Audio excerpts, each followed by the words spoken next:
It's exciting. It's an amazing opportunity, going to new communities and exploring and meeting new people. Being able to provide care to a community that wouldn't necessarily be able to access that sort of care. You know, that's really the reason why a lot of us are in healthcare. There are lots and lots of cases where people have lived with issues for longer than you could believe. The RFDS brand is very well respected out west. As an employee with the RFDS, I'm very proud to be a part of that team. Professionally, the job is very satisfying. I learned to fly at 15 just to come and work for the Flying Doctors. It was always my dream. I remember going up to a station out of Townsville and picking up a little young fella who had leukemia. He's a sick little boy, but he's just excited to be on an aeroplane. Being able to bring him up the front and say, hey, come and have a look, answering all his questions and just seeing the smile on his face is brilliant. We fly pretty high-tech and fast machinery. It requires a certain amount of experience before you can jump in it. The challenges of landing at night into a very dark, or what we call a black hole aerodrome, lit only by flares or toilet rolls on fire, that sort of stuff can be quite challenging, and it requires a higher level of training and thinking than the average charter pilot. I look after a small team within the engineering team. We look after the maintenance program when things need to be done and to be done on time. We also provide support to the engineers on the floor. We want to make sure that they've got safe and dependable aircraft to do what they do, any time of the day or night.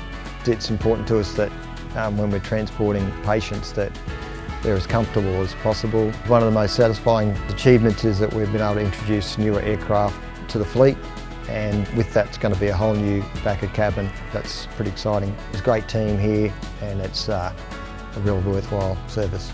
It's actually often very difficult to roll out a mental health service. Most agencies have great difficulty building those relationships initially, but being part of the RFDS, you've actually already got that pre-established network and respect and trust. People off properties often will wait a lot longer to go and get help, whatever that is, whether it's a physical ailment or a mental health concern.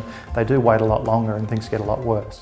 We were doing a really small event at a local pub in a very small western town. This guy had come in, he'd been living on a property by himself for some time, and he'd sort of really disengaged from everyone essentially.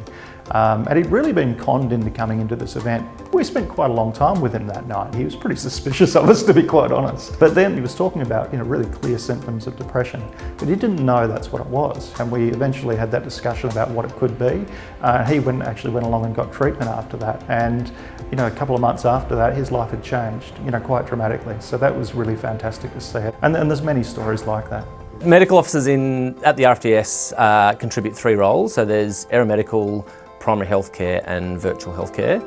So I work in the aeromedical space. A lot of the work that RFDS does is a lot of flight nurse only jobs, but if a patient's critically unwell or critically injured, they then need a medical officer to be added to that team. If they're not actively flying, they also take phone calls from the surrounding areas. Part of the service the RFDS also offers is they've got medical chests, so a patient kind of injured or unwell at a station can ring through and the doctor on telehealth can help the person at that station access a medical chest and either some vital medication or equipment they need to help stabilise them while the plane is coming out to get them. RFDS is obviously an iconic Queensland and Australian organisation. Being able to play a small part in that, to continue with that mission, I think is a really valuable thing to be part of.